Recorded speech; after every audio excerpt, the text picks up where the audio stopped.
The moment my grandson's words shattered the laughter, I felt the room freeze over like ice. I can still hear the sound. Not the cheerful clinking of glasses, not the crackle of the fireplace, but that sharp little voice cutting through everything like a blade. "Stop pretending! I know what you did to Grandma!" At first, I thought I had misheard him. My fork paused halfway to my mouth, dripping gravy onto the tablecloth. Around me, the room seemed to fold in on itself. Laughter died mid-breath. The cinnamon-sweet air suddenly felt heavy, like smoke pressing down on my chest. I looked at my grandson. His small fists clenched, his cheeks red, eyes burning with something far too fierce for a boy his age. "What did you just say?" I asked, my voice quieter than I intended, as though I could shrink his words back into his throat. He didn't flinch. "I said I know what you did to Grandma." The words hung there, cruel and undeniable. The fire popped behind us, too loud in the silence. Mark, sitting across the table, forced a chuckle that didn't reach his eyes. "Kids, huh? Always saying the strangest things." His smile twitched at the corners, a little too stiff. But Robert, dear God, Robert, leaned back in his chair, his jaw so tight I could see the muscle pulsing like it was ready to burst. He didn't even look at me. He just kept staring at the boy, like he already knew something the rest of us didn't. "Where did you hear that?" I managed, though my throat felt raw. The boy's lips trembled. He looked at me, then at his mother. My daughter-in-law sat frozen, pale as porcelain, her wine glass shaking in her hand. She didn't speak. She didn't blink. "Tell us," I pressed. My palms were sweating, my heart hammering so hard I was certain the whole table could hear it. The boy swallowed, and for a moment, the only sound was the slow drip of wax down the tall red candle. He whispered, "Grandma told me, before she was gone." A chill slithered through me. That wasn't possible. It couldn't be. Robert finally spoke, his voice low and edged like a knife. "He's not lying." My stomach lurched. I turned to him, but his eyes were dark, locked on mine with an intensity that made my skin prickle. Mark's chair screeched as he shifted forward, his smile slipping. "Robert, don't start." "Start what?" Robert said coldly. His tone was calm, but his fingers tapped on the table, a steady, ominous rhythm. "The kid just confirmed what I've known all along." My daughter-in-law dropped her glass. It shattered across the hardwood, and the sharp smell of wine filled the air. No one moved to clean it. I tried to steady my breathing. My mind spun back decades, to nights I had buried deep, memories sealed like locked doors. Why now? Why him? Why here, at Christmas dinner, with everyone watching? "Sweetheart," I said gently, turning back to my grandson, "you must be confused. Maybe you misunderstood." "I didn't misunderstand," he snapped, louder now, voice trembling but strong. His little fists pounded the table. "You think nobody knows, but I do. I know what you did." Every pair of eyes in the room was on me, judging, questioning. The fire roared behind us, but I felt cold, so cold my fingers tingled. "Enough!" Mark barked suddenly, slamming his palm against the table. His forced smile had cracked entirely. "We're not doing this. Not tonight." But the boy's accusation had already poisoned the air. I stared down at my plate, the turkey skin glistening, the mashed potatoes untouched, my appetite gone. I wanted to vanish into the floor. Then Robert leaned forward, his voice dropping so low only I could hear. His breath was hot against my ear as he whispered, "You should have known this day would come." And then Robert leaned forward and whispered something that made my skin crawl. No one touched their plates anymore. Only me, pinned under their stares. The clatter of forks had stopped.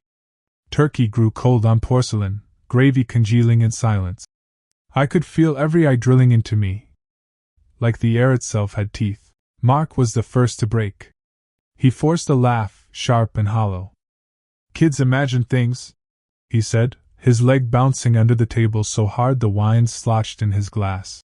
His smile twitched, too wide, too quick, and I could see the bead of sweat sliding down his temple. Robert didn't move. He sat rigid, jaw twitching with restrained fury, like he was holding back an explosion. His fingers tapped once on the polished oak, then stilled. I knew that silence. It was the silence before a storm. The cloying scent of lilac perfume stung my nose as my daughter-in-law shoved her chair back. The scrape echoed sharp and ugly against the hardwood. She pressed a napkin to her mouth, but her pale knuckles gave her away. She wanted to disappear, and yet she couldn't look away. I opened my mouth to speak, but nothing came out. My throat locked like it had been glued shut. I could feel my pulse pounding against my skin, loud enough to drown out the fire's crackle. And then I saw him, my grandson. His wide eyes stayed fixed on me, unblinking, daring. He wasn't just accusing. He was demanding. My silence screamed louder than words, branding me guilty. Go on. Robert muttered finally, voice low, dark, dangerous. His eyes flicked to me. Tell him he's wrong. Look him in the eye. I swallowed hard. The words tangled in my throat. Mark jumped in, his tone sharper now. Robert, this is insane. He's a kid. You're feeding into it. Robert leaned forward, jaw twitching harder. Am I? Or are you just afraid of what he knows? The air tightened. My daughter-in-law's perfume mixed with the metallic tang of spilled wine, making my stomach churn. I pressed my palms into my knees under the table, desperate to ground myself. But the wood felt slick with sweat. Please, I whispered. I didn't even know who I was pleading with. My grandson, Robert, God himself. The boy's lip trembled, but his voice was steady. You think I don't know. But I do. Mark shot up from his chair, the wood legs screeching against the floor. Enough of this. His hand slammed onto the table, rattling the cutlery. This is Christmas dinner. Stop filling the boy's head with lies. Lies? Robert snapped, eyes narrowing. Or truths you don't want to hear? The tension sparked like fire against dry leaves. My skin prickled. And then memories hit me. Grandma's last winter alive. Her fragile hands clutching mine, the smell of mothballs on her blanket. The whisper I had shoved deep into a locked corner of my mind. I thought I had buried it forever. But now, looking at my grandson's face, I saw her eyes staring back at me, demanding I remember. I gasped softly. My silence wasn't protecting me anymore. It was condemning me. The boy reached into his sweater pocket. For a moment, his small fingers fumbled, and my chest tightened. I wanted to scream at him to stop, to put whatever it was away. But he didn't. He slapped something onto the table. A folded note. The air shifted again. Like the walls themselves leaned closer. I froze. My stomach dropped into ice. Because the moment my eyes caught the loops of the handwriting on that envelope, I knew exactly whose hand had written it. Then my grandson slapped a folded note on the table. And my stomach flipped when I recognized the handwriting. I swear the room tilted when my grandson whispered. She hid it so you couldn't. My pulse hammered in my throat, louder than the crackle of the candle on the table. The paper felt rough against my fingertips, almost alive, almost accusing. Grandma's script curved across the page like a voice that refused to stay buried. I wanted to believe this was some cruel trick. Another one of Robert's manipulations, but the cedar smell, faint and stubborn, betrayed me. That was hers. Only hers. Mark's chair screeched against the wooden floor as he shot up. Where did you find this? His tone was sharp, but beneath it, a tremor, one I'd heard before when he was lying. My grandson swallowed hard, clutching the edge of the table as if the wood could shield him. In the sewing box. Under the false bottom. His voice cracked. But he didn't look away. The silence that followed wasn't empty.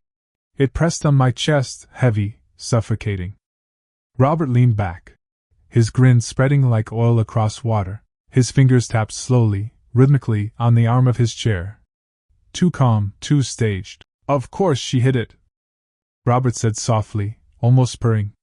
She knew the truth would burn you alive. Shut up.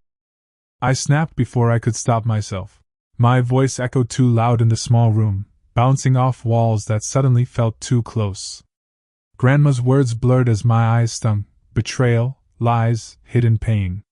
Each word was a knife, reopening wounds I thought had healed. My family leaned closer, shadows flickering across their faces like masks shifting in firelight. Mark slammed his fist on the table. The candle jumped, wax spilling over the rim.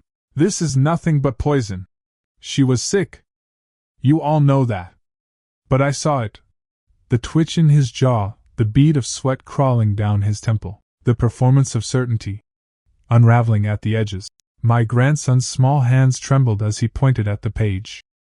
She named someone. Every muscle in my body froze. The room seemed to inhale and hold its breath. "Read it," Robert whispered, leaning forward now, hunger in his eyes. He was savoring this, feeding on the chaos. I tried.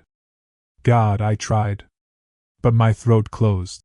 The letters swam before me, curling into secrets I wasn't sure I wanted to know. "She wrote it for you," my grandson said, voice breaking. "That's why she hid it."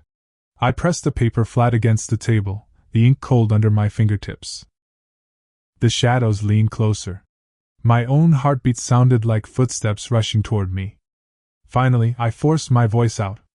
It was barely more than a whisper.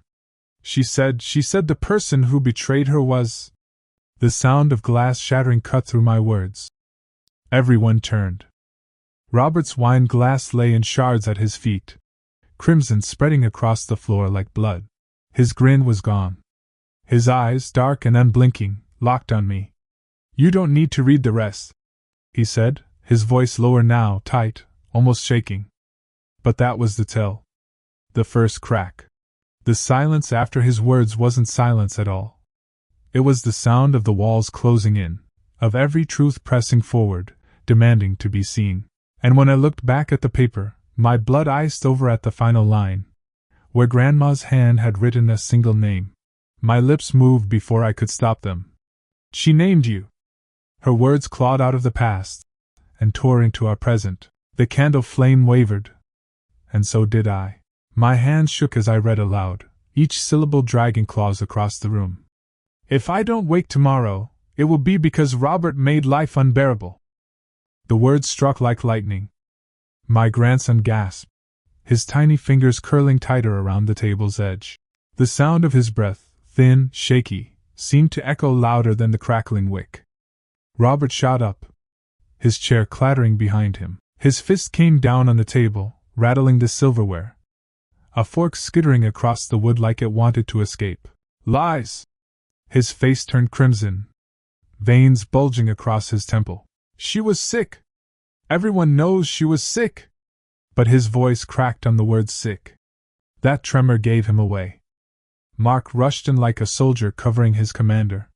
She had spells. We all saw it."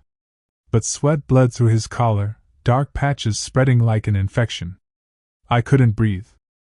My mind dragged me back to the nights when Grandma's perfume, lavender and faintly sweet, couldn't mask the bitterness of her medicine, back to the faint bruises she brushed off as clumsy accidents, back to the silence that sucked all air from the room the moment Robert walked in. Robert's eyes darted, frantic but burning. He pressed a palm flat on the table, leaning in with a forced smile that looked more like a grimace. "She was old, frail. You want to turn her ramblings into gospel?" His tone danced between mockery and rage. The family's eyes shifted, to me, a circle of judgment. Their stares pierced through the candle smoke. "Did you know?" Mark's voice cracked. It wasn't a question. It was an accusation. Heat crawled up my neck. My chest ached as if someone had strapped iron bands around it. My tongue refused to move, but my silence said too much. Robert seized it. "See? Even you knew she was slipping." He jabbed a finger toward me, the nail bitten down to a jagged edge. "And now you're letting a scrap of paper damn me?" But his jaw twitched. His nostrils flared. His mask was slipping. "I heard her cry," I whispered. My voice came out raw, broken, but it cut through the air. "I saw the bruises. And every time you entered the room, she. My throat closed. The memory crashed over me. The way she shrank back, hands tightening around her shawl like armor, her smile plastered on, thin and brittle. She was terrified of you, I said. The words hung there, heavier than stone. Robert's fist pounded the table again, the plates jumping in protest. Enough! His roar shook me, shook all of us. His face was twisted now, red blotches climbing his neck. Calm down, Rob, Mark muttered, but his voice lacked strength. His hand fiddled with his cuff, trembling. Don't tell me to calm down, Robert snapped, spinning on him. You think you're safe? You were there too. You knew. You. He stopped. The slip was enough. The room pulsed with his mistake. My grandson's eyes widened, his lips parting. Grandma wasn't lying. His voice was small, but it landed like a hammer. Robert's body went rigid. His forced calm cracked wide open. He leaned across the table, his face inches from mine, the smell of wine and rage rolling off his breath. His eyes were black pits now, unblinking, drilling into me. The room fell utterly silent. The candle's flame hissed, struggling against the draft. Even the shadows seemed to hold their breath. And then he whispered, venom dripping from every word. If you say one more word, I'll bury you too. Robert's threat coiled around me like a noose, daring me to speak again. The others saw a toast. I saw a threat sharpened into glass. Robert's hand trembled almost imperceptibly as he raised his wine glass. To anyone else, it looked like celebration. To me, it looked like a blade. To family! His voice boomed too loudly, his lips curling into a grin that didn't touch his eyes. The glass caught the candlelight, glowing red like blood. The others echoed him half-heartedly, their glasses clinking in unison. The sharp ring of crystal colliding sliced through me, like chains snapping shut. My grandson flinched at the sound. His fork slipped from his hand, scraping across the plate. The metallic screech was unbearable in the silence that followed. I forced myself to smile, but my stomach churned. Grandma's voice echoed in my mind, her trembling whispers. Don't let him corner you. He thrives in silence. Robert's eyes never left me. He didn't blink.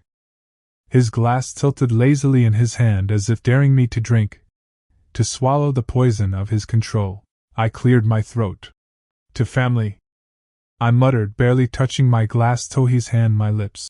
The wine tasted metallic, sharp, like rusted iron. Mark shifted in his seat.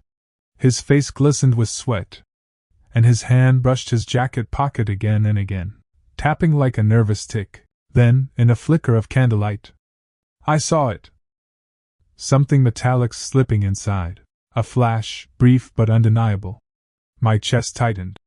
What are you hiding, Mark? Robert noticed too. His gaze flickered toward Mark, his jaw tightening before he quickly masked it with another forced smile. Eat, he said smoothly.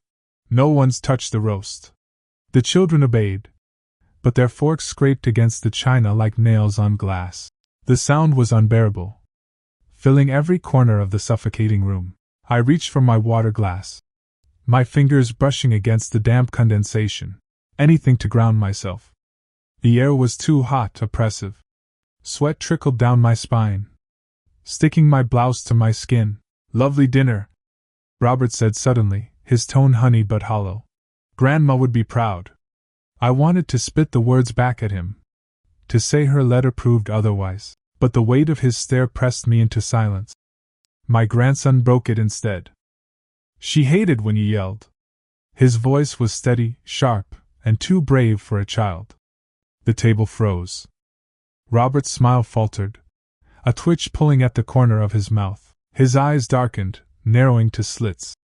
Kids say the strangest things, he murmured, chuckling softly, but his knuckles whitened around his glass. No, my grandson said louder. She cried when you came in. I saw her. The glass in Robert's hand trembled. For a moment I thought it would shatter.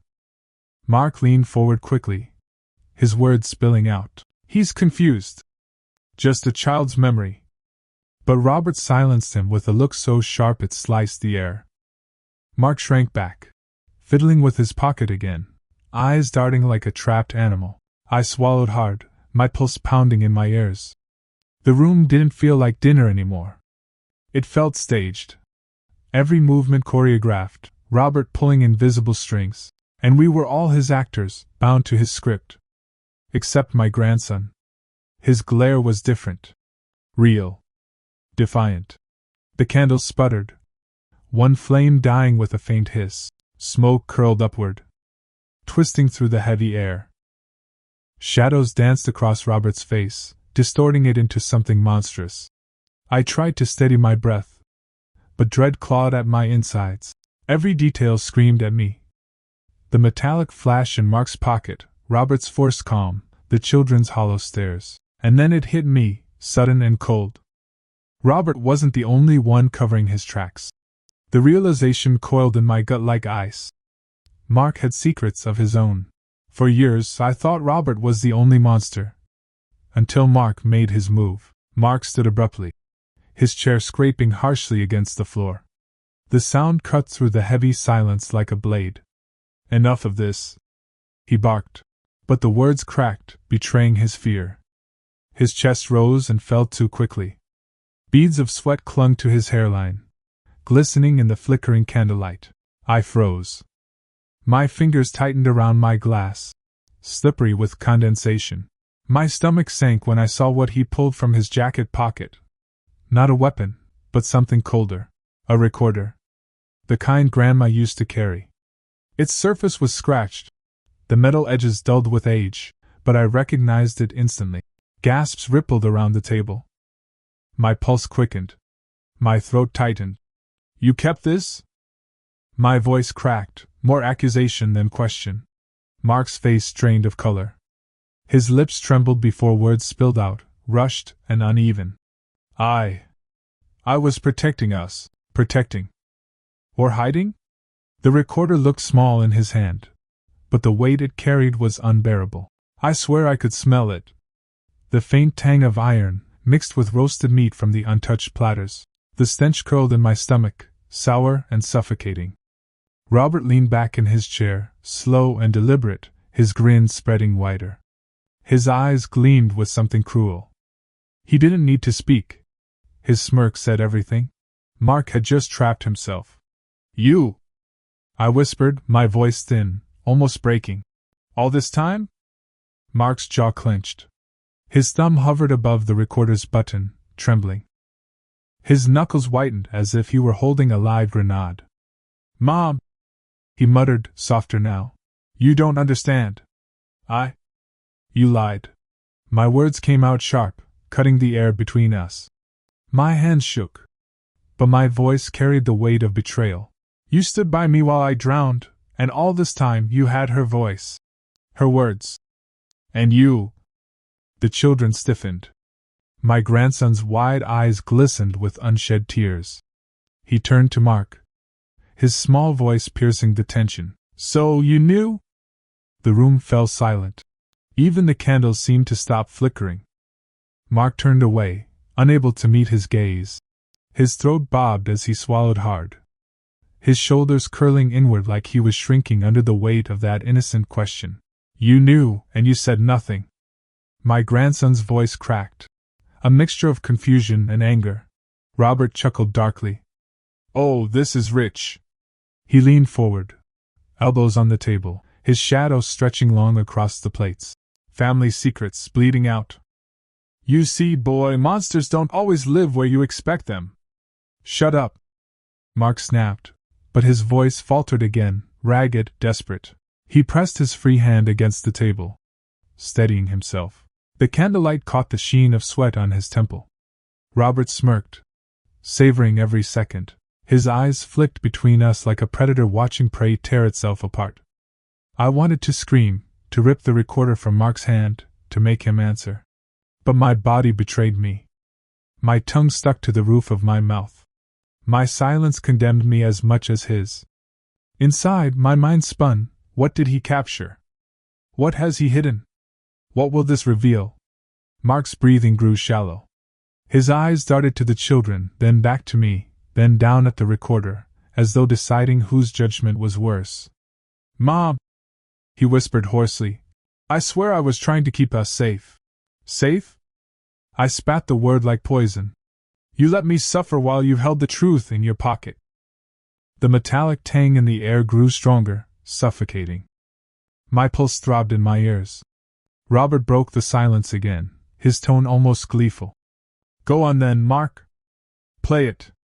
Let her hear what she's missed all these years." Mark's shoulders sagged. His thumb trembled against the button. His lips parted as though to defend himself one last time. But no words came out. The children stared. My grandson's small fist clenched, his eyes shimmering with betrayal that cut deeper than any knife. The world seemed to hold its breath. And then, with trembling fingers, Mark pressed play. The room shook when Grandma's voice rose from the grave. The recorder hissed, static crackling through the room like a swarm of angry bees. I froze, the scent of roasted meat and candle wax fading into the metallic tang of anticipation. Then her voice came, fragile, trembling, but unmistakable. "If you're hearing this, then Robert has broken me." The words stabbed through me like shards of glass. My hands tightened around the edge of the table, knuckles whitening. Plates trembled in hands, forks rattling like nervous teeth. Mark's face went ghostly pale, the veins in his neck standing out as his fingers gripped the recorder so tightly it threatened to snap. "Stop it!" Robert bellowed. Standing so quickly his chair toppled backward with a crash that echoed like thunder. His face was red, veins popping at the temples, eyes darting between us like a cornered animal. But my grandson, small and resolute, clutched the recorder with both hands, his jaw set, lips trembling, refusing to relinquish it. Her voice continued, each word dripping with heartbreak and quiet fury. "He made me afraid to speak, afraid to breathe. Mark stayed silent while I screamed into the void. And no one saved me." I felt my heart pound so violently it seemed to lift me from my chair. The perfume she always wore, lavender, faintly sweet. "You think I'll let anyone uncover what we built here?" Robert growled, eyes wild, veins standing out at the temple. "I am in control." Then, with a terrifying suddenness, he smashed the recorder against the table. Wood splintered, the tape flew, static crackling into silence. The shards clattered across the floor like falling teeth. Time seemed to stop. The room vibrated with shock, the air heavy, thick with dust and ash, as if the act had burned a hole in reality. Mark sank into his chair, trembling, pale and defeated. My grandson's small hands hovered, uncertain, eyes wide. And in that moment I felt it, the scales tipping. For the first time, fear had found its equal in truth. But the damage was done, and the silence that followed was louder than any accusation. And then Robert grabbed the recorder and smashed it against the table. The sound of shattering plastic was the sound of truth being buried again.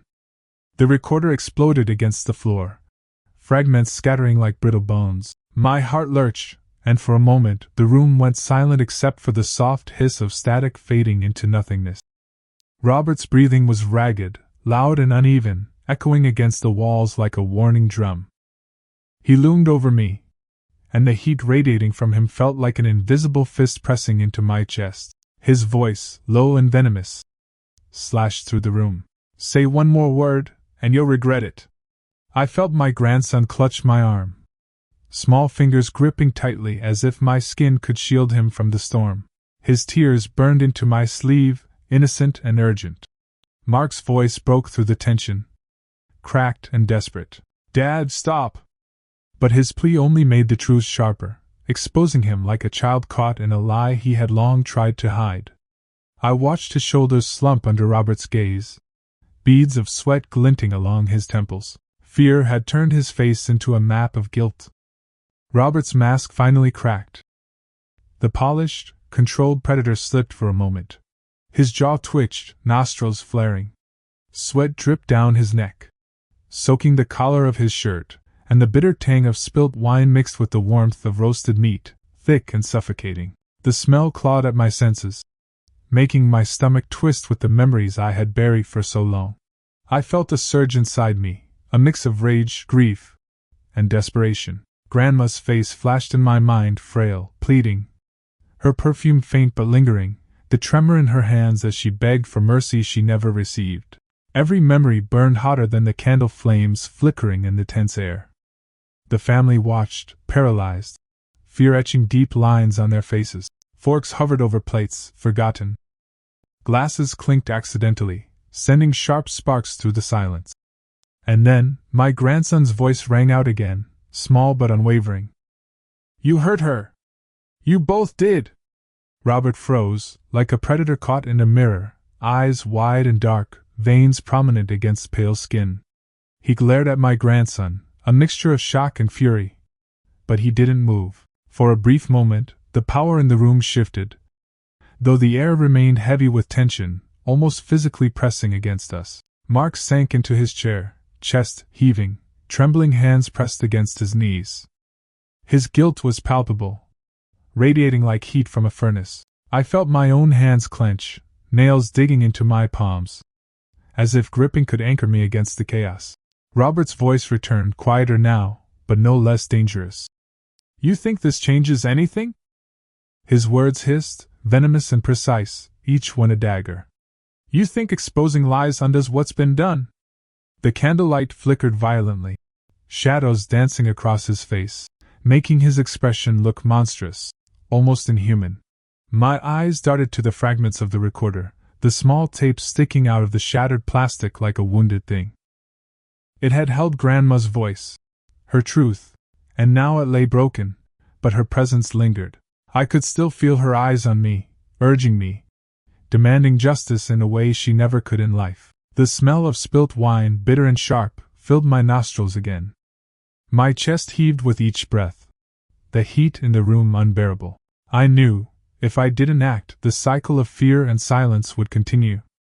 The family remained frozen, torn between disbelief, fear, and the uncomfortable pull of knowing what had really happened. Mark avoided Robert's eyes, my grandson clung tighter, and I felt the weight of years pressing down, crushing me with the knowledge that silence had to end. I could no longer stay quiet. I could no longer let Robert dictate the fear, manipulate the truths, and bury the memories of those he had tormented. My mind sharpened, cold and focused, ready for the confrontation I had long avoided. That's when I decided, if Robert wanted a war, I'd give him one. I stopped being the victim that night and started plotting. Sleep eluded me. The ceiling groaned, the old house settling, creaking like bones that had carried secrets too long. Every shadow seemed to whisper, Robert's threats, Mark's trembling guilt, Grandma's fractured voice from the recorder. I could still hear her words echoing in my mind, pleading, accusing, broken. The smell of smoke drifted through the hall, faint but unmistakable. There was no fire. But maybe it wasn't smoke at all. Maybe it was rage, thick and acrid, curling in my nostrils, reminding me that I had been pushed too far. I moved carefully, barefoot on the polished floorboards. The soft groan of wood under my steps was my only companion. I checked the dining room once more. The shards of the recorder still littered the carpet, tiny reminders that truth could be fragile, and yet indestructible if wielded carefully. I couldn't let Grandma's memory rot in silence. She had trusted us, trusted me. And for years I had let fear guide my actions, my tongue, my hands. But that night, I realized fear had become a luxury I could no longer afford. I had to act. I started planning.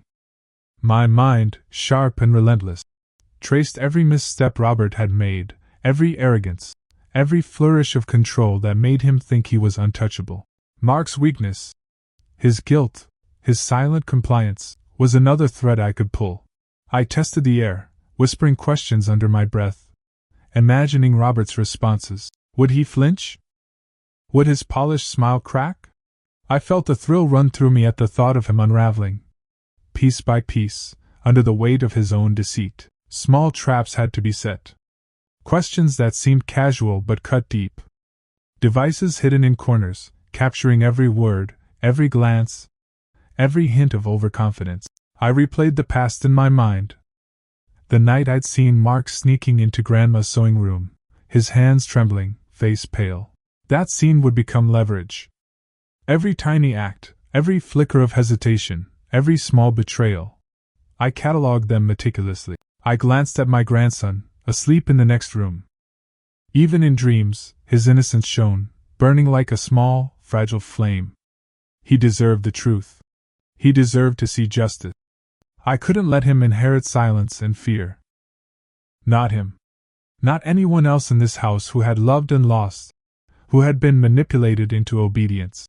I whispered under my breath, more to steady myself than anyone else. You think you control everything. You don't. You've forgotten who I am.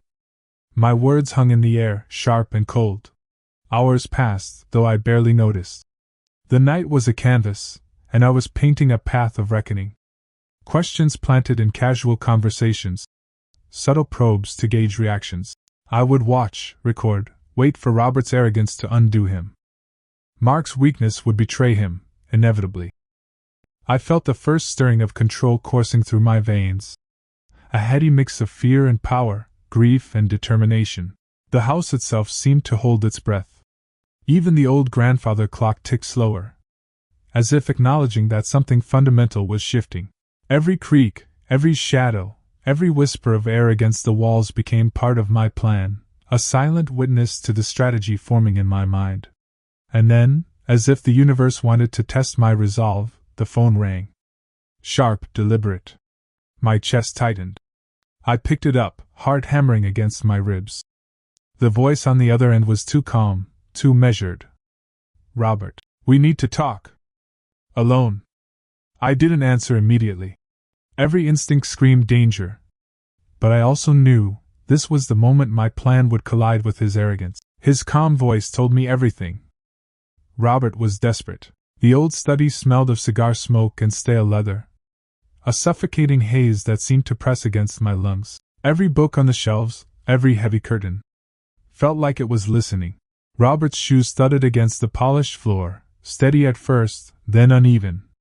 Tiny cracks in his composure that I could sense even before I saw them. He smiled at me, a grin stretched too wide, forced, like the waxed mask of a ventriloquist. We can put this behind us. He murmured, the words smooth but hollow. His hands twitched at his sides, just slightly, betraying the tension he tried so desperately to hide. I shifted my weight, keeping my recorder snug in my coat pocket. Each second ticked louder in my mind, a metronome counting down the exposure I had been building for months. The quiet of the study pressed in, broken only by the occasional creak of the floorboards under his pacing. I still don't understand, I said, voice even but sharp. What happened to Grandma?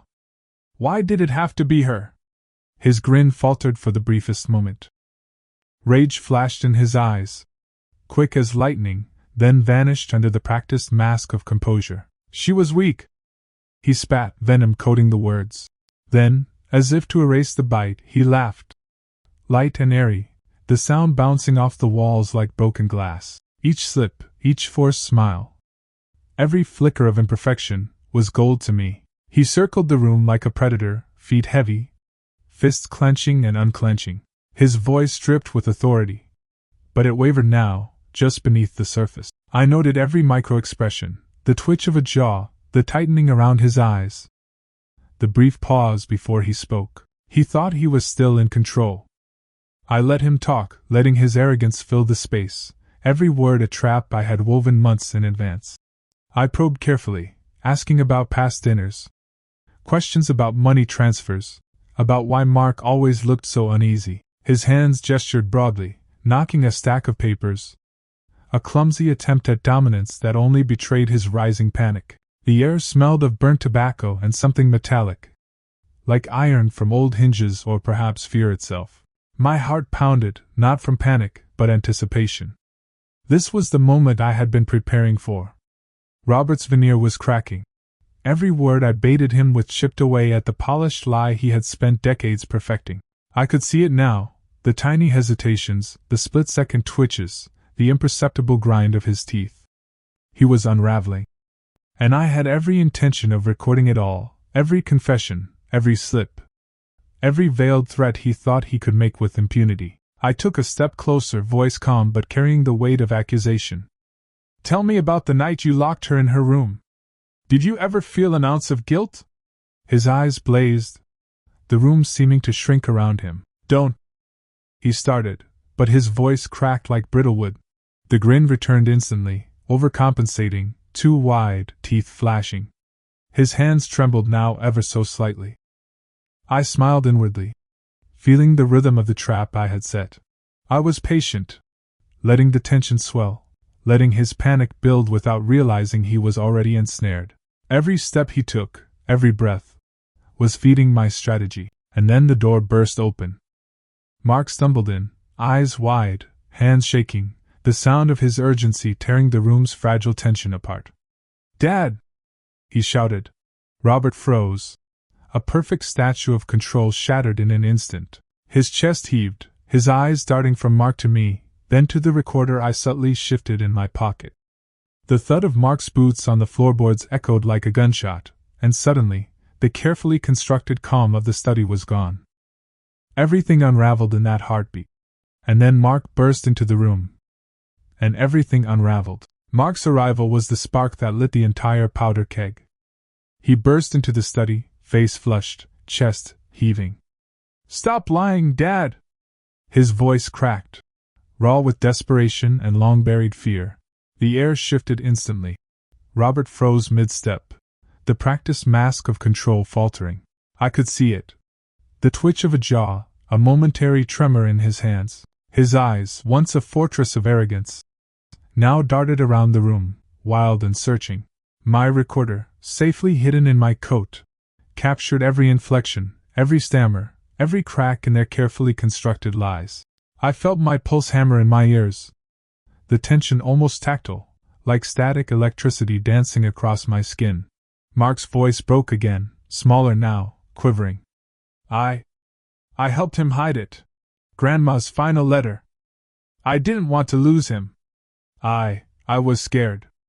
I thought I was protecting the family." The words hung in the smoke-filled study, heavy and suffocating. I could almost smell the metallic tang of fear in the air, mingling with the lingering scent of Robert's cigar. The floorboards seemed to vibrate beneath our feet. His hands trembled now ever so slightly. I smiled inwardly, feeling the rhythm of the trap I had set. I was patient, letting the tension swell, letting his panic build without realizing he was already ensnared. Every step he took, every breath, was feeding my strategy. And then the door burst open. Mark stumbled in, eyes wide, hands shaking, the sound of his urgency tearing the room's fragile tension apart. "Dad!" he shouted. Robert froze. A perfect statue of control shattered in an instant. His chest heaved, his eyes darting from Mark to me, then to the recorder I subtly shifted in my pocket. The thud of Mark's boots on the floorboards echoed like a gunshot, and suddenly, the carefully constructed calm of the study was gone. Everything unraveled in that heartbeat. And then Mark burst into the room. And everything unraveled. Mark's arrival was the spark that lit the entire powder keg. He burst into the study, face flushed, chest heaving. "Stop lying, Dad!" His voice cracked, raw with desperation and long-buried fear. The air shifted instantly. Robert froze mid-step, the practiced mask of control faltering. I could see it. The twitch of a jaw, a momentary tremor in his hands. His eyes, once a fortress of arrogance, now darted around the room, wild and searching. My recorder, safely hidden in my coat, captured every inflection, every stammer, every crack in their carefully constructed lies. I felt my pulse hammer in my ears, the tension almost tactile, like static electricity dancing across my skin. Mark's voice broke again, smaller now, quivering. I helped him hide it. Grandma's final letter. I didn't want to lose him. I was scared. I thought I was protecting the family. The words hung in the smoke-filled study, heavy and suffocating. I could almost smell the metallic tang of fear in the air, mingling with the lingering scent of Robert's cigar. The floorboards seemed to vibrate beneath our feet, each heartbeat amplifying the magnitude of the confession. Robert's lips curled back, a grotesque smile, more a grimace than any warmth. "You little fool!" he hissed, stepping toward Mark, fists clenched. The muscles in his neck twitched violently, and sweat gleamed along his hairline. "You'll pay for this!" But it was too late. The dam had broken. Mark's truth had poured forth like wildfire, and Robert's rage, untempered and raw, now had no shield. I slid the recorder from my coat, letting the small device hang between us like a silent jury. "Listen," I said, voice calm but edged with fury. "Everything. Every lie. Every cover-up. You're finished." Robert's eyes widened as he registered the device. The tiny plastic box holding months of his manipulation, cruelty, and terror. His chest heaved, rapid, uneven breaths betraying the storm within. His hands twitched. He wanted to strike, to intimidate, to reclaim dominance, but every instinct screamed that he had already lost. The sound of shuffling feet outside the study grew louder. One by one, family members appeared in the doorway, drawn by the shouting. Faces contorted with shock, disbelief, horror. Grandma's memory lingered in every gasp, in every wide-eyed glance. Her absence was present, yet her truth now resonated through the room with undeniable clarity. Robert's arrogance crumbled, replaced by sheer panic. The cigar smoke coiled around him like a suffocating fog, a metaphor for the lies he had woven that now threatened to choke him. His mask of control shattered entirely. Each flicker of fear, each twitch, each forced grin captured in my mind like frames of a slow-motion collapse. Mark, still trembling, looked to me. I didn't want this to happen," he whispered, voice breaking again. "But I can't lie anymore." I placed a steady hand on his shoulder, grounding him. The recorder clicked on, capturing his every word.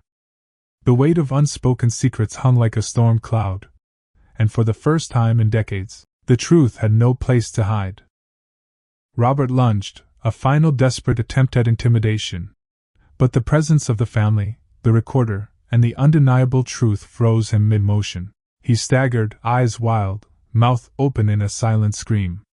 The floorboards beneath him groaned under the tension, as if even the house itself recoiled at his unraveling. I stepped forward, calm, relentless. "It's over, Robert. Every lie, every cover-up, it ends tonight."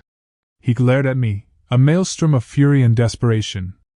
The kind that promised lingering pain, the kind that could consume anyone who dared stand against him. And then Robert turned on me, eyes burning with the promise of destruction. When monsters fall, they don't go quietly. They drag everyone down with them. Robert erupted, a storm unrestrained. He shoved Mark aside with a force that rattled the antique desk, sending papers fluttering like wounded birds across the study floor. "You'll pay for this!" he roared, eyes wild, veins standing out on his temple. My heart hammered so loudly I thought he could hear it. The acrid sting of spilt wine burned my nose, mingling with the coppery scent of fear and sweat. Mark stumbled backward, sobbing, clutching his head as if to hold together his own sanity. "Dad, stop! Please!" His voice cracked, trembling under the weight of guilt and terror. Robert's mask of control had shattered completely. Now it was raw, unfiltered rage, each micro-expression a window into the monster beneath. His lips curled into a sneer. A twitch of his eye betrayed panic, and his fists clenched tighter, shaking with barely contained fury. I stayed rooted, shaking but resolute. Every word, every admission, every slip had already been captured on the recorder in my coat pocket. The truth glimmered like a blade, sharp and unstoppable, slicing through decades of lies. I watched as my family's faces contorted, shock, horror, disbelief. Their own fear mixing with the bitter satisfaction of finally seeing Robert for who he truly was. The room erupted into chaos. Plates clattered to the floor. Forks rolled under chairs, and someone screamed, the sound echoing off the walls. My grandson pressed himself against me, small hands clutching my arm, eyes wide and shining with tears. "It's over," he whispered, his voice trembling but firm. I wanted to believe him, wanted to let myself breathe. But the shadows of monsters never vanish entirely. Police sirens wailed faintly in the distance, growing closer. Moments later, officers burst in, their presence sharp and commanding. "Everyone stay calm," one shouted. Robert turned toward them, rage morphing into something almost pitiful, wild eyes darting, mouth moving soundlessly, trying to claim dominance, to intimidate, but powerless against law and truth. Mark sank to the floor, exhausted, trembling, buried in sobs. I kneeled beside him, running my hand along his back, feeling the shivers that ran through him, guilt, relief, fear, all tangled in one. I whispered that it was okay, that finally, the chains of deceit were breaking. Robert's fury only intensified as they escorted him out, his shouts a chorus of menace and desperation. "You'll pay for this! I'll—" The words dissolved into nothing as the front door slammed behind him. His threats hung in the air, impotent but still chilling. The smell of spilt wine and smoke lingered, a reminder that chaos leaves a trace, even after order returns. I stood, shaking, trying to steady my breath. My grandson leaned into me, head resting against my chest. "Grandma, is it really over?" he asked, tiny voice quivering. I nodded, heart heavy but lighter than it had been in years. "For tonight," I whispered. "For tonight, it's over." But even as the adrenaline ebbed, I felt the silence pressing in, dense and almost sentient. Monsters never truly leave. They lurk in corners, in memories, in the quiet moments when the world seems safe. I knew Robert's presence, his threats, would haunt the edges of our lives, a shadow stretching longer than his physical reach. The house was still now, broken only by the soft sobs of Mark and the quiet breathing of my grandson. Plates lay shattered, wine stained the floor, and yet a sense of grim victory settled over me. Justice had been served, the truth finally laid bare. And then, a soft shuffle at my door made my stomach tighten. A folded envelope lay there, slipped under the wood with deliberate care. The handwriting was unmistakable, Robert's. That night, I found a letter slipped under my door. I thought I'd won. But shadows don't disappear so easily. The house was quiet. Too quiet. The kind of quiet that presses against your ears and squeezes the chest, making every heartbeat feel louder than it should. I sat in the old armchair by the fire, staring at the flames as they crackled hollowly, casting long, trembling shadows across the walls. Smoke mingled with the scent of ashes and old grief, curling into the corners like reluctant ghosts. My grandson slept upstairs, the rhythm of his breathing soft and fragile, a reminder of innocence untouched by the chaos we had endured. Mark sat across from me, slumped in the chair, hands covering his face. I'm sorry," he murmured, voice cracking, tears soaking his palms. He looked up, eyes red and haunted, and I saw a lifetime of fear, guilt, and cowardice etched into every line of his face. "I didn't mean to. I just—" His words dissolved into sobs, broken, ragged, pleading for forgiveness from a truth he had spent years hiding. I wanted to reach out, to tell him it was all right, that the past was over. But I couldn't. The scars of deceit don't heal with apologies. They linger, raw and itching, a constant reminder that some wounds are deeper than the flesh. My hand trembled as I rested it on his shoulder, feeling the tension ripple through him, mirroring the quiet ache that had settled into my own chest. The firelight danced across the room, catching in the corners where memories lingered. Grandma's face flickered in the flames, her fragile smile, her quiet wisdom, the way she had whispered that truth always demands a price. Her presence was a ghost, yes, but a guiding one, reminding me why I had fought so hard. The weight of her memory pressed against me, gentle yet unyielding, urging me to stay vigilant even in moments of apparent peace. I held my grandson's hand in mine, small and warm, clutching it as though anchoring myself to a fragile piece of hope. I vowed silently to protect him from the cycle of fear and manipulation that had almost swallowed us all. Every creak of the floor, every sigh of the wind against the window, made me flinch, my nerves still taut from the storm we had endured. Shadows moved differently now, more deliberate, more watchful. Mark shifted, voice barely audible. "Do you hate me?" I looked at him, searching for the boy I had raised, the son I had tried to guide through life, and I saw someone lost, trembling under the weight of his own mistakes. "Hate you?" I whispered, voice low but steady. "No. I don't hate you. But I'll never forget what fear can do to someone. Never forget what silence can cost us. The room felt colder suddenly, the fire's warmth failing to push back the chill that had settled deep into my bones. I leaned back, eyes scanning the familiar furniture, the scattered books, the shattered remnants of the night's confrontation. Everything seemed still, suspended in a fragile calm. Yet I knew better. Calm was deceptive. It never lasted. A sudden shuffle near the door made me tense, heart hammering. My hand tightened around my grandson's, and I rose slowly, each step cautious. There, slipped under the wood, lay a folded envelope, stark against the dark floor. The handwriting was unmistakable, curling and jagged, Robert's signature flourish marking it as his.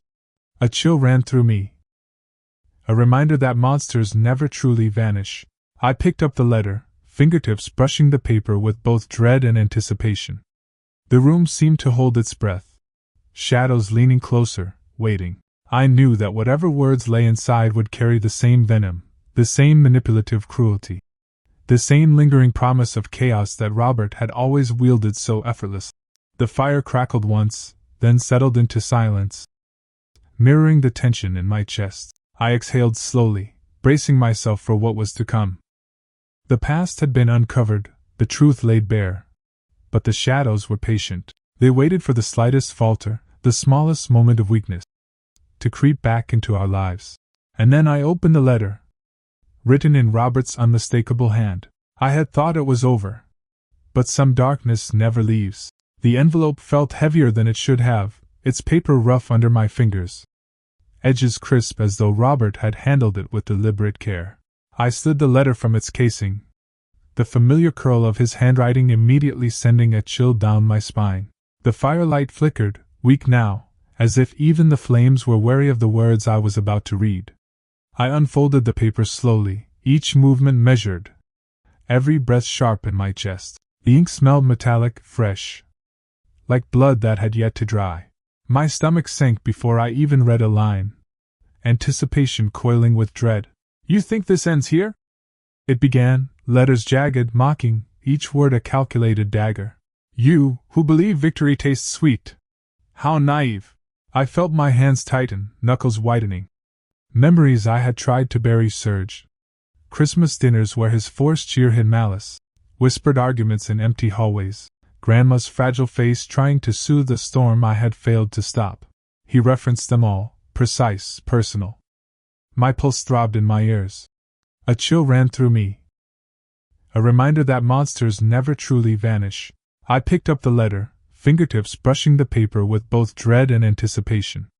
The room seemed to hold its breath, shadows leaning closer, waiting. I knew that whatever words lay inside would carry the same venom, the same manipulative cruelty, the same lingering promise of chaos that Robert had always wielded so effortlessly. The fire crackled once, then settled into silence, mirroring the tension in my chest. I exhaled slowly, bracing myself for what was to come. The past had been uncovered, the truth laid bare. But the shadows were patient. They waited for the slightest falter, the smallest moment of weakness, to creep back into our lives. And then I opened the letter, written in Robert's unmistakable hand. I had thought it was over. But some darkness never leaves. The envelope felt heavier than it should have, its paper rough under my fingers, edges crisp as though Robert had handled it with deliberate care. I slid the letter from its casing, the familiar curl of his handwriting immediately sending a chill down my spine. The firelight flickered, weak now, as if even the flames were wary of the words I was about to read. I unfolded the paper slowly, each movement measured, every breath sharp in my chest. The ink smelled metallic, fresh, like blood that had yet to dry. My stomach sank before I even read a line, anticipation coiling with dread. "You think this ends here?" It began, letters jagged, mocking, each word a calculated dagger. "You, who believe victory tastes sweet.